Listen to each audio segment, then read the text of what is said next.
मैं राज्य प्रधान Gangaram Mohan, Haryana government PWD mechanical worker union, registered number 41, संबंधित सर्व कर्मचारी संघ हरियाणा, मुख्यालय चरखी दादरी। आज किन मांगों को लेकर प्रदर्शन किया? देखिए, बड़े ज्वलंत मुद्दे हैं कि पीछे 26 जून को जो कैबिनेट की मीटिंग हुई है उसके अंदर हमारे तीनों महकमों को रैशनलाइजेशन के नाम पर बंद करने का प्रयास किया गया है। वो लोक निर्माण विभाग है जिसमें 14,236 पद हैं और जो अनुशंसा की गई है उसमें 6,067 पदों की गई है। इसी प्रकार से सिंचाई विभाग के अंदर 19,286 पद थे, लेकिन उनको भी काटकर 7,498 पदों को समाप्त करने की बात कर दी गई है। हमारे जो फील्ड के काम है, जो जनता की सेवा के लिए काम करते हैं, जो किसानों को नहर का पानी टेल तक पहुंचाने का काम करते हैं, वो तमाम प्रकार के पद खत्म करने की बात है।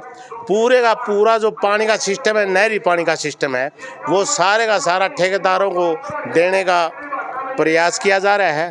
करोड़ों हजारों करोड़ रुपए की लागत से जो हमारी नहरें हैं जिनका विस्तार हरियाणा बढ़ने के बाद हुआ, उनको सारे को सारा पैक करने की तैयारी है, पाइप बंद करके, ताकि जो किसान है, आम ग्रामीण है, वो अपने पशुओं को पानी पिलाने के लिए बचे। ये सरकार ये कह रही है कि दूध से 40 रुपये किलो हो जाओ, लेकिन पानी हमने 100 रुपये लीटर बेचना है। इस प्रकार की तकियानुसी और तानाशाही जन विरोधी नीतियां हैं, उनका विरोध करने के लिए हमने बकायदा इनको पत्र लिखा था। 6ठे महीने में मंत्री महोदया को हमने 2 बार पत्र लिखा। उसके बाद 6 सितंबर को हमने घोषणा की थी कि तमाम हरियाणा के कर्मचारी आपके कैंप कार्यालय पर अपनी मांगों के समाधान के लिए आएंगे, लेकिन यहाँ पर जो विपरीत परिस्थितियाँ हुई बरसात की वजह से, उसकी वजह से हमने ये पोस्टपोन कर दिया। लेकिन मंत्री महोदया ने अपनी नैतिकता को पूरी तरह से त्याग दिया और जो अपने दादा चौधरी बंसीलाल विकास पुरुष होते थे, उनके विकास को ही कहीं न कहीं बेचने का और बंटाधार करने का इन्होंने बीड़ा उठाया। आज जो हमारा प्रदर्शन है वो हम सिंचाई मंत्री के कार्यालय के ऊपर पहुंचे हैं। पूरे हरियाणा से कई हजारों की संख्या के अंदर कर्मचारी आए हैं। जो मुख्य मांगे हैं, वो पहली मांग है हमारी, सरकार रैशनलाइजेशन के नाम पर विभागों के अंदर पदों की कटौती कर दी। आप उदाहरण के तौर पर हम बताएं, 2003 के अंदर सिंचाई विभाग के अंदर 19,682 पद थे।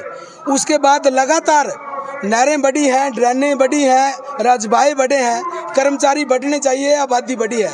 लेकिन देखिए, इस मंत्री जी के रहते अब कह रहे हैं कि 12,284 पद इस विभाग के अंदर काफ़ी है। और पद कौन से समाप्त कर दिए? यानी कि जो कैनाल गार्ड नहरों के ऊपर काम करता था, बेलदार, मेट, गेज रीडर, सुपरवाइजर, वो तमाम पद जो फील्ड के अंदर काम करते थे, उनकी ज़रूरत नहीं। हमने पूछा क्यों उनकी ज़रूरत नहीं?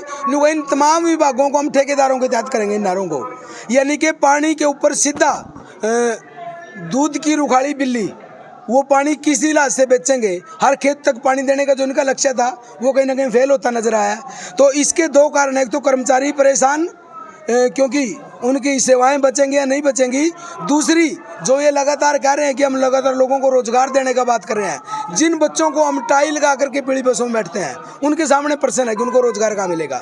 अकेले तीनों विभागों के अंदर लगभग 35,000 पद समाप्त कर रहे हैं। 8,000 इसमें जो B&R के अंदर है, उसके अंदर 14,336 पदों में से 6,000 सिर्फ अधिकारियों के रह लिए, वो सिर्फ टेंडर करने के लिए वो ठेके छोड़ देंगे। बाकी कर्मचारियों की कोई जरूरत नहीं होगा। मंत्री जी एक और तो ठोकर मारा है, सड़क पाट जाए, कार्रवाई करने की बात करें।